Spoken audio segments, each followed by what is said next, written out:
Hello everyone and welcome to another video. I have just checked in to the Outlaw Full Distance Triathlon, which for those that do not know is a 3.8k swim, 180km bike and a 42.2km run, better known as a marathon. So full distance iron distance triathlon, just not Ironman branded, and the main difference here between this and the Keltman is that this is fast and flat, so not as many hills to contend with, not having foul Scottish weather to contend with, not having a mountain or two to contend with, but similar distances, less distance on the bike, faster, flatter route, some wind, as you can probably hear in my voice now, but nonetheless the weather is looking much better than it was earlier in the week. Thunderstorms were predicted and I was pretty sure at one point the swim was going to be cancelled, but we are looking good. Well, we're looking much better than we were anyway, so I'm excited. I've got the back disc on the P3X and I'm going to just do what I can to sit around 32 kilometers an hour the whole way through the bike. Swimming isn't feeling that fantastic at the moment, but I'm going to do what I can and just shoot for around the 1:15 mark, make it up in transition, which is about a kilometer long. It's the biggest transition I have ever seen. But bike's checked in, transition bags are hung up, dry bags all sorted, got all my swim kit in one bag and sorted my last minute supplies, panic supplies, race belt, etc. The usual stuff people forget for triathlons. I've picked those up, I'm sorted, I'm ready to go. So I just need to hydrate now, eat now, and get to bed as soon as I can. So it's 4:20 now, going to be aiming to be asleep for about 8 or 9 because you need to be up pretty early for one of these things, as this is a 6 AM swim start. So, bit of a ramble for me to get things going, but that is an introduction to the Outlaw Triathlon. I will see you tomorrow. And plot twist, we are here at Nottingham Strong, 3 AM on Sunday morning, and just because this is going on the internet, Sunday the 25th of July, 2 minutes to 3, and you just need to go online to see when the Outlaw Triathlon is, as it's Sunday the 25th of July. If you're going to be that pedantic, you can do so, but this is the same day, so the intention is a £1,200 powerlifting total into a sub-12 iron distance triathlon. 1 year on from the £500 squat and sub 5-minute mile in the same day, so this is to honour that as an anniversary, and the exact same premise. Arbitrary numbers, I know this isn't something that's been spoken about before, but I just thought I'd play on that idea 1 year on. For the sake of time, because I need to be at transition at 5 AM, I'm going to get cracking. It's a bold strategy, Cotton. Let's see how it plays out for him.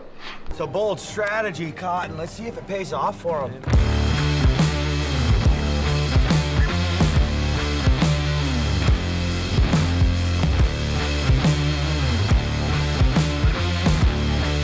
This is going to fly.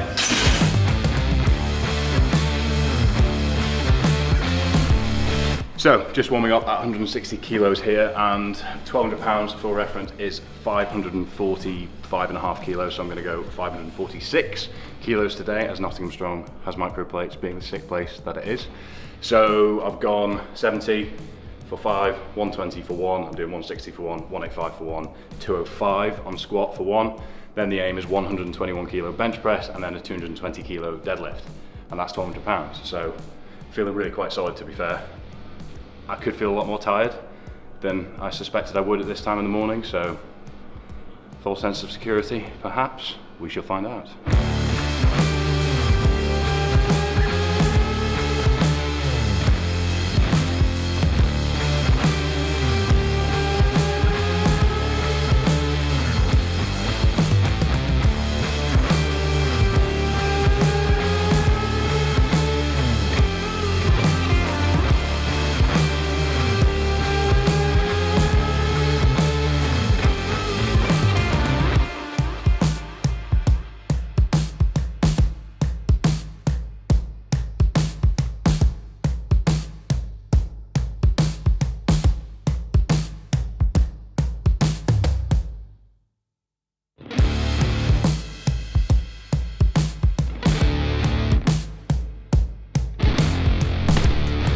$121 on the bar, warmed up with 50, 70, 105, all felt pretty solid. What a difference it makes benching on a comp specific bench. Height, stickiness on my back, it just feels great. So pretty confident with this now, which just means squat should be down. Well, I'm speaking ahead of turn. Let's see how we go.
And job done. I don't have a watch on. I was going to say 1,200 pounds boxed off by bang on 4 AM. So that's all done within an hour.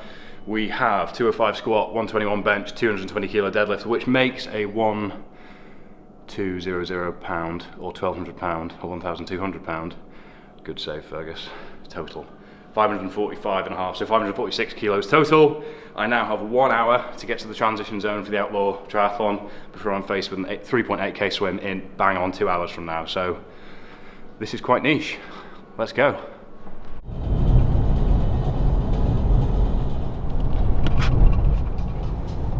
Very cool.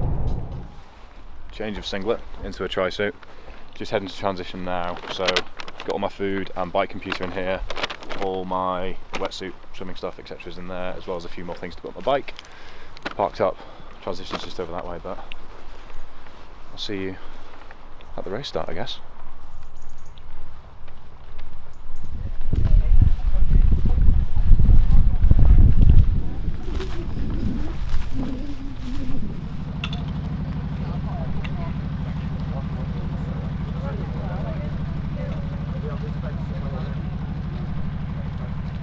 Change of plans, ended up in prison overnight.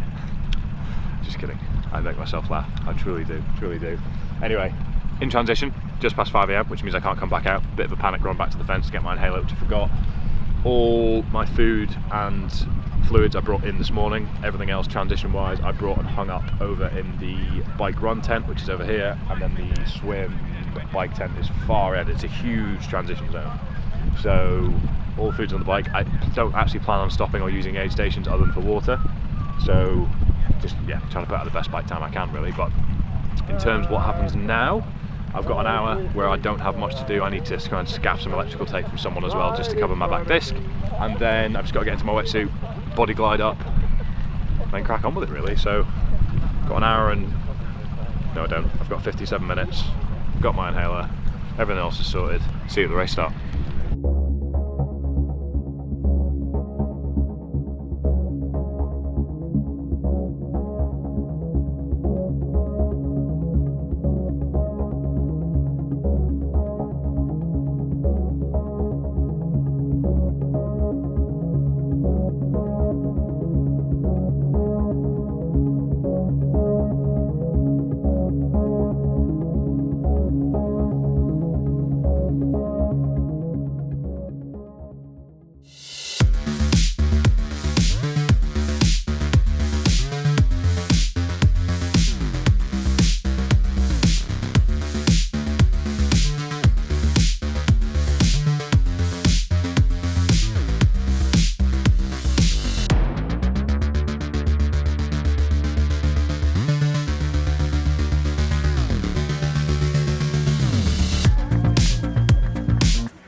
So at the moment we're in Southall, which is maybe 50 miles into the course. We're actually suffering a little bit from technology problems. The tracker isn't working, so we're guesstimating where Fergus should be. So we're kind of camped out in the beautiful Southall Minster, hoping that we can see him coming by soon. If we're lucky, he should ride past us any moment. We're convinced that he's doing well, but really quite blind at the moment. So hopefully going well. We'll keep you posted.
Yeah.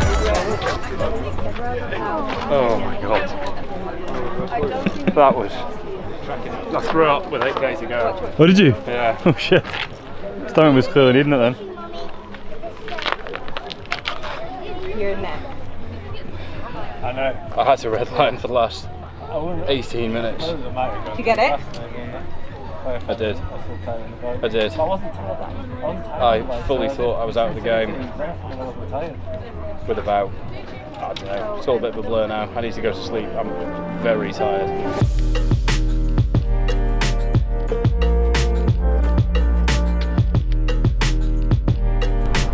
Hello, so this is actually take 2, doing a bit of an outro, a bit of a debrief as I was doing it in the car. Wasn't very concise, a little bit delirious, rambled quite a lot, took up far too much of your time, so I thought I'd try and rattle through things a little bit more. What I'm going to do is just do a bit of a summary of the day from start to finish, from my perspective, a few touch points, a few points of note, a few things that went well, a few things that didn't go so well, etc. But yeah, for clarity, 11 hours, 53 minutes, 38 seconds. Today is actually Thursday, I should mention, by the way, so I'm just starting to feel human again. I've felt really rough the past couple of days. Physically, I felt okay, but I mean, I was running on 6 hours sleep by the time I hit Monday, because Saturday night I had 2 hours sleep, and Sunday I only slept for 4 hours because I was in so much pain, and I woke up at like 4 in the morning. So far from ideal, but I thought I'd run through all of this as we go. 11:53.38. The swim split was 1:31.54. I'll get to that, not pleased with that. The transition 1 was 8:29, bike was 5:29.23, transition 2 was 8:31, and the run was 4:35.21. But to start from the top, went to bed at about 10:30, 11 on Saturday night, and was up at 1:30 to get some food in me ahead of getting to Nottingham Strong. Class little facility that, by the way. If you're ever in Nottingham and want to get strong AF, you know where to go. You know where to go. They were very, very hospitable, so thank you enormously to those guys. I was in there for 2:45 and I wanted to be under a barbell for 3. I actually got stuck in a multi-storey car park on the way out because my ticket was validated but wouldn't be accepted, so that was a whole thing. No need to waste time there. But warming up, felt okay on the squats. 205 was meant to move at like an RPE 7. All the lifts were meant to be an RPE 7 because 1,200 pounds is not my sort of max. It's probably about 90-95% max, maybe. 205 moved as expected, maybe a little bit worse. Felt a bit grindy out the bottom, but job done. RPE 8, all it needed to be.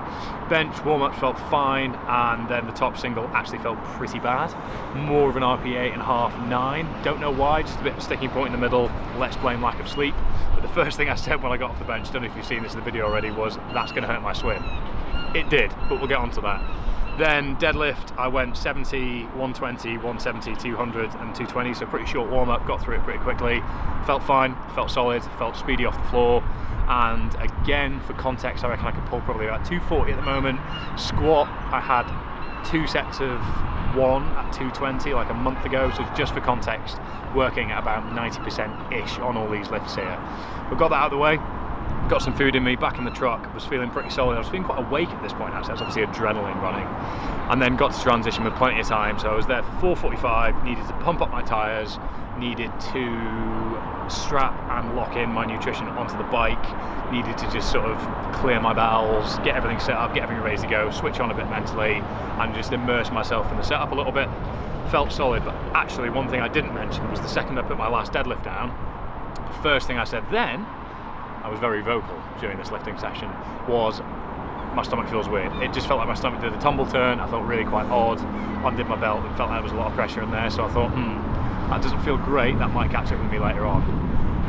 Got into the water for 6 AM, so 4 minutes past 6 it was that I started, and then immediately within about 5 minutes realised that the bench had hurt me, the lifting had hurt me. My upper back, my scaps, my pecs and my shoulders were all working way harder than I was used to, and after about 15 minutes I just couldn't find the rhythm, so I thought, oh, how annoying. But worst thing to do now is panic, just keep going. You'll lose a little bit of time here because you're moving slowly, you're not moving well, but just get through it, try and stay calm, and you'll try and make that time up elsewhere. So that's what I did. My swim was 1:31, which I wasn't too pleased with, as I've said. I'd expect to be in 10 minutes, 15 minutes quicker than that, but wasn't meant to be this time. So transition 1 was 8 minutes 29, and that's really long. But the transition zone, I don't know if you've seen the video If there is any drone shots of it, we'll put it on the screen somewhere. If not, take my word for it, it was huge. It was about 1 kilometre long, the transition zone. So 8:29 I was actually quite pleased with. But came onto the bike, started moving really well, but again, stomach was starting to feel a little bit tight, struggling to get fluids on early. Food just didn't feel palatable for me. And to be honest, from that point on the bike, I felt absolutely fantastic. Power was high, position was fantastic. Thank you to Edinburgh Bike Fitting for that one. You can go back in previous videos and see all my experience with them. But throughout the bike, the only real issue that I came across was I really was struggling to get food on board, felt more and more sick, was gagging at aid stations, but didn't come off the bike once, didn't unclip once, didn't stop once, was just switching my bottle out on the back for electrolytes and water, alternating, taking food out of my bento box and then grabbing a banana or two as I was moving on the bike. Pissed myself twice on the bike.